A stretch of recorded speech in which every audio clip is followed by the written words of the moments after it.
we tried to apply that equality method to something else, something of type bool, and it didn't work. So the lesson of this is that when you're programming with type classes, especially when you're programming with a lot of type classes, there is a lot of inference going on under the hood, and sometimes it will get things wrong. So these debugging, so it may sound as though I'm saying don't use type classes. Some people have come to that conclusion. My conclusion in Coq is a bit different. It is that type classes are extremely useful, and often they are really the right way to write down a particular collection of mathematical concepts. Moreover, experienced Coq users will tell you that the other available mechanisms for structuring large code bases, like modules or the canonical structures that they use in the SSReflect development, also have their issues. So there is no free lunch, and for many experts in the Coq community, type classes are the least problematic or the overall best solution. But important to learn how to use them also when things are going wrong, not just when things are going right. Okay, one thing that can help, so what happened there was something in the hint database that we didn't realize, and we happened to trip over it first. So how could we fix that? Well, one way is we could give more type information, and in fact, when you have issues with type classes, the usual strategy is you start filling in type information that you left out until you understand what's going on. A different way to address that issue, or to simplify the world and make that kind of misbehavior less likely, is to curate the hint database. And another reason for curating the hint database is this lack of overlapping instances check in Haskell, in Coq. So here's an example. Here is a type declaration Baz. It is a synonym for the type nat. So it's a one constructor type that's just a synonym for nat. And let's have two show instances for it. So one says, Baz colon and then a number, and the other one has brackets, and then some number is a Baz. And if we show the result of wrapping 42 as a Baz, we get the second one. Why is it the second one and not the first one? I don't know, because that's the order that they are in some hint database. But the point is, you didn't get any warning when you did this. And in fact, people do sometimes write overlapping instances, and you can assign a precedence that slightly controls the order in which it trips over things in the hint database, and sometimes that's quite useful for shortening code. So the fact that you can define overlapping instances is in a way good, but of course can be confusing in examples like this. So it's nice to be able to control which instances are in the hint database at any given moment. And here's how you do it. We can begin by removing both of those instances from the hint database by saying remove hints. And then we can add one of them back in by saying existing instance. And this is also the answer to the question that we had before about can you add things to the hint database that are not declared by instance declarations. So if you just happen to have something lying around that has the right type, can you stick it in the hint database? And the answer is yes, and this is how.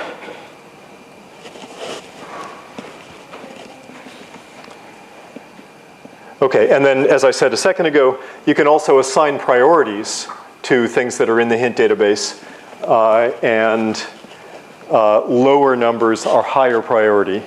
So in this case, this one has priority 2 and this one has priority 3. and now we get the first one, not the second.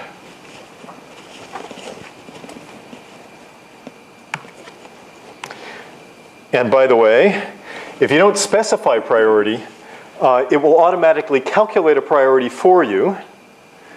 And the way it calculates it is it looks at the number of binders at the beginning of your instance. Why? Because instances with more binders are more polymorphic, they're more generic.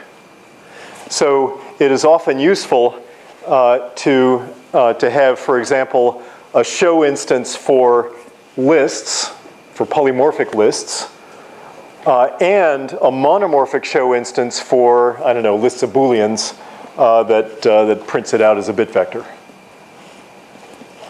And this priority mechanism allows you to control which one gets, well, this aspect of the priority mechanism means that the more specific one will automatically get used first. I saw a question, please. Yeah, what about deciding the instance at the use time? Is it possible to just use the commercial? Excellent question. So what if you don't like the instance that it's inferring for you, or indeed, what if you simply don't understand the instance that it's inferring for you, and you want to supply your own instance manually instead of having it filled in?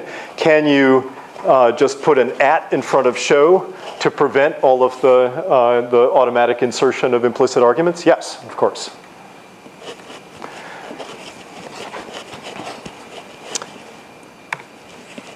Okay, let's talk a little bit more about debugging.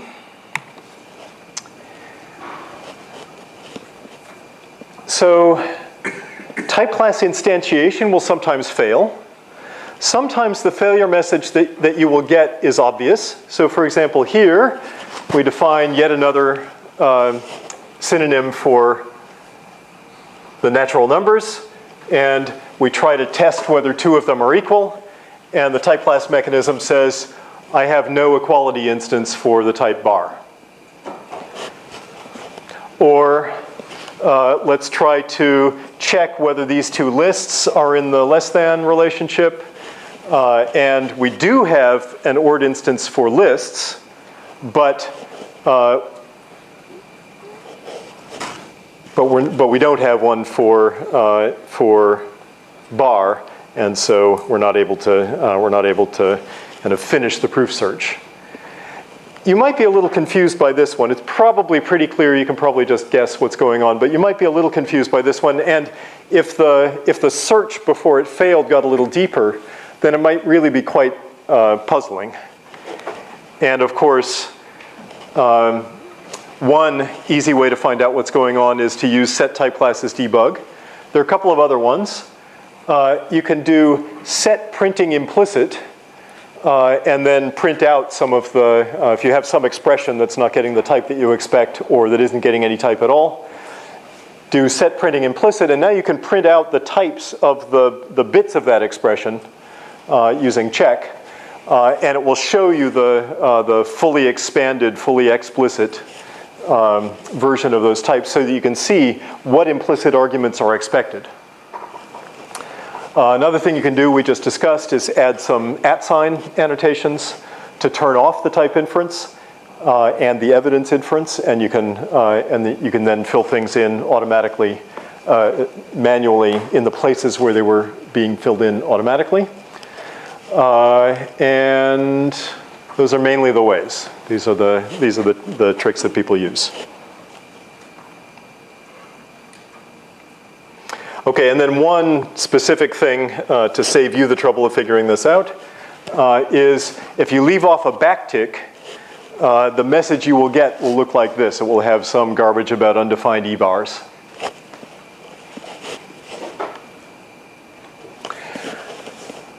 The most annoying thing about using type classes is that sometimes type checking will not fail, it will just diverge.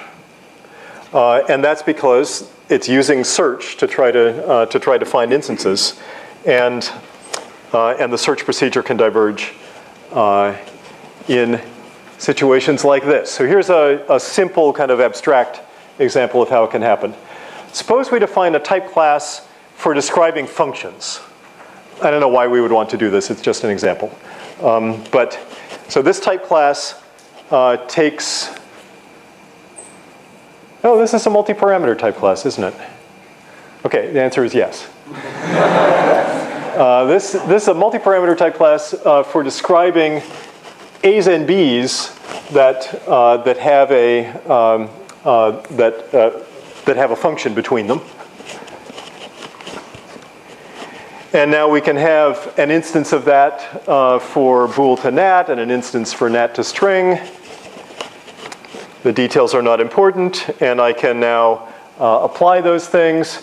But of course, I don't automatically, the fact that I can get from bool to nat and from nat to string, if that was the way we had it, yes, bool to nat and nat to string, doesn't mean I can automatically get from bool to string. Oh, but wait, I could define a type class that takes an A to B translator, that takes evidence that you can get from A to B and evidence that you can get from B to C and gets you from A to C. And that would be useful, wouldn't it? So now I can apply my map to false, and it does the right thing. So you would think, oh, everything is good, but everything is not good. And the reason is that we have a loop in our hints.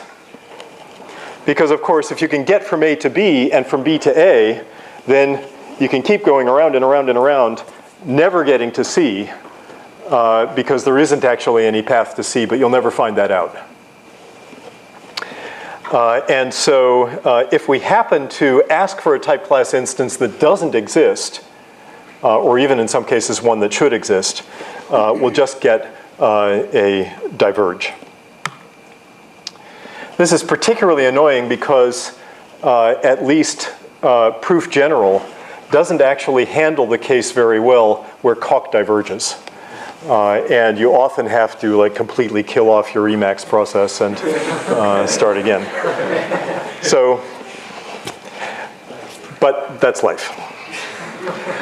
Okay, let me try to finish up here very quickly. I have a few, yes, just a couple more things, one more thing to say. So I said it before, but let me emphasize that type classes are just one structuring mechanism for large collections of related concepts. There are others in Coq.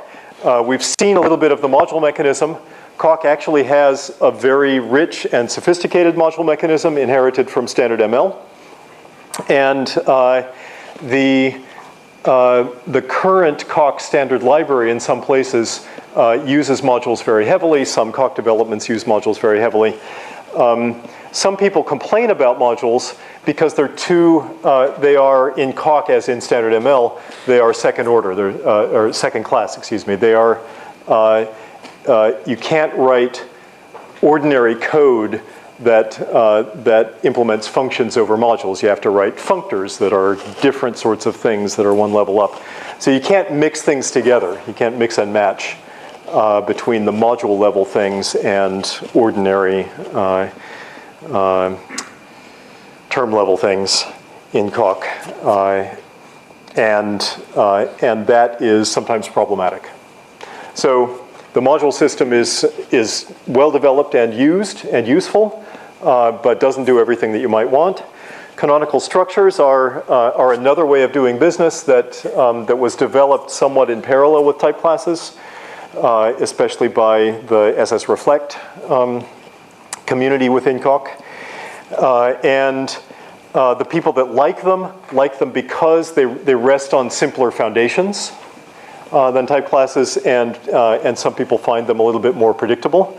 The people that don't like them say that in order to use them effectively, you have to have a very deep understanding of how unification behaves in Coq, and that is a little bit too much expertise to demand of all Coq users. So this is still a developing conversation. I expect to see more happening in the next few years as the community as a whole kind of sorts out whether we prefer modules or canonical structures or type classes, or maybe some hybrid, maybe something somewhere between canonical structures and type classes. This is all a topic of hot discussion. And in the chapter, you will find both some pointers to those discussions and a whole bunch of extra advice from experts about how to use type classes. So I asked a question on the Coq Club mailing list, like who has opinions about when type classes are good and what are the common mistakes and what are good idioms, and got a bunch of useful responses that are repeated in the chapter. One or two last questions, please. Is there a work in progress to get eventually first-class modules? Is anybody working on first-class modules? I don't actually know the answer to that. Does anybody know? So there is work on first-class modules in OCaml. Things like the effing modules of Rosberg and Dreyer. And so that work has made it into the OCaml setting, so maybe something like that could happen in Coq, but I'm not sure. I'm not sure who's working on it, if anybody. With type search, you can switch to breadth first search. Do you regularly use it for debugging working cases to see what's going on? So the question is, you can switch from depth first to breadth first search in the type class search. Is that a useful thing? And the answer is, I have not played with it, and so I can't give an informed answer. We should play with it and find out.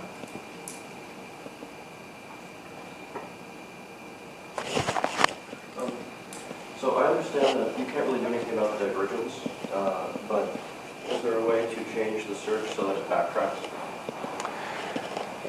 Yes. So there is a separate parameter that controls the depth of search. And I don't actually have a clear understanding of why that parameter doesn't prevent divergence. We should grab an expert sometime this week and get an explanation for that. But there is some control over the depth of search, and it's separate from the ordinary auto and e-auto search procedures.